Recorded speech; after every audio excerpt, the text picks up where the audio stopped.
நான் உங்களுக்கு வானத்திலிருந்து அப்பம் வர்ஷிக்க பண்ணுவேன். ஜனங்கள் போய் ஒவ்வொரு நாளுக்கும் வேண்டியதை ஒவ்வொரு நாளிலும் சேர்த்து கொள்ள வேண்டும். அதனால் அவர்கள் என் நியாய பிரமாணத்தின்படி நடப்பார்களோ நடக்க மாட்டார்களோ என்று அவர்களை சோதிப்பேன். ஹல்லேலூயா.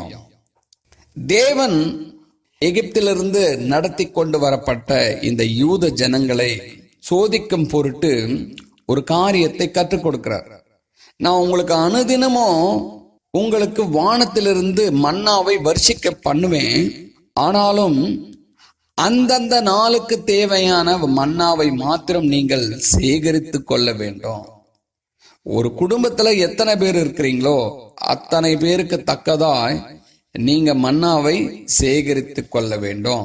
ஒரு குடும்பத்துல 4 பேர் இருக்கலாம், ஒரு சில குடும்பத்துல 2 பேர் தான் இருக்கலாம். அப்போ எத்தனை பேர் இருக்கிறீர்களோ அதற்கு தக்கதாய் வர்ஷிக்க பண்ணுகிற மன்னாவை நீங்க சேகரித்து வைத்துக் கொள்ள வேண்டும். ஆனால் அது அந்த நாளுக்கு உண்டானதாய் மாத்திரம் இருக்கணும். மறுநாள் அது மீதமாய் இருக்கக்கூடாது. இதுதான் இவர்களுக்கு உண்டான சோதனை. கண்டிஷன் என்ன? அந்தந்த நாளுக்கு தேவையானதை நான் உங்களுக்கு கொடுப்பேன், அதை மட்டும் நீங்க சேகரித்து வைத்து உண்ண வேண்டும். மிகுதியாய் சேர்த்து அடுத்த நாளுக்காக அல்லது அதுக்கு அடுத்த நாளுக்காக என்றெல்லாம் சேகரித்து வைக்க வேண்டாம் அப்படின்னு ஒரு கண்டிஷன் சொன்ன பிற்பாடும் கூட சில மனிதர்கள் எல்லாம் கேட்காம என்ன பண்றாங்க பாருங்க.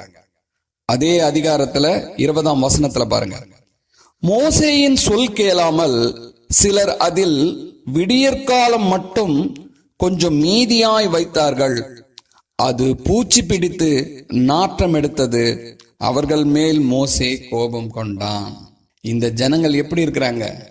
இந்த நாளுக்கு தேவன் நம்மை போஷித்தார் போதும் என்ற எண்ணம் உடையவர்களா இல்லாம அடுத்த நாளுக்கும் தேவை என்று எடுத்து வைத்து தேவனுடைய சொல் கேளாதவர்களாய், தேவனுடைய வார்த்தையின்படி நடக்காதவர்களாய் இருக்கிறாங்க.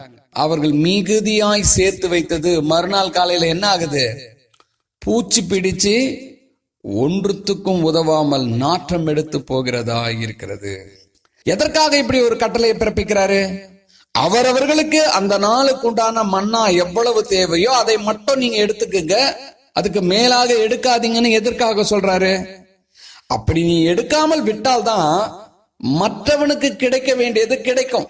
தேவனுடைய பார்வையில் காரியம் என்னவென்றால் எல்லோருக்கும் எல்லாம் கிடைக்கணும், எல்லோரும் நலமாய் இருக்கணும். அதுதான் அவருடைய விருப்பம். ஆகவேதான் அந்த இஸ்ரவேல் ஜனத்தாருக்கு கற்றுக் கொடுத்தாரு, உங்களுக்கு உண்டானதை எடுத்துக்கொண்டு மீதத்தை விட்டு விடுங்கள், அப்போதுதான் மற்றவர்களும் பிழைப்பார்கள் என்று.